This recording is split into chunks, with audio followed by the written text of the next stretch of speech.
Tab দেখতে দেখতে একটু গেম খেলবো। ধুর, আমি সরকারি চাকরির জন্য সার্কুল খুঁজতেছি আর তুই গেম খেলবি? যা, পড়ে নিস, এখন হবে না।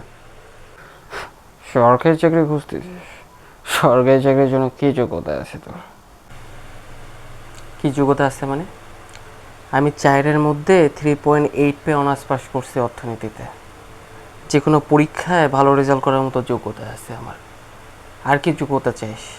আর কি কোয়ালিফিকেশন দরকার তোর? এলাকানোর যোগ্যতা এলো? মানে কি? কি বলতে চাইস তুই? এই সব কিছুর মানেটা কি? দেখ ভাই, সরকারি চাকরিতে আরও কিছু যোগ্যতা লাগে, যেমন মুক্তিযোদ্ধা কোটা, নারী কোটা, প্রতিবন্ধী কোটা। স্যার, একটাতেও তোর যোগ্যতা নাই। তবে আর একটা আছে, যেটা হচ্ছে ঘুষ কোটা।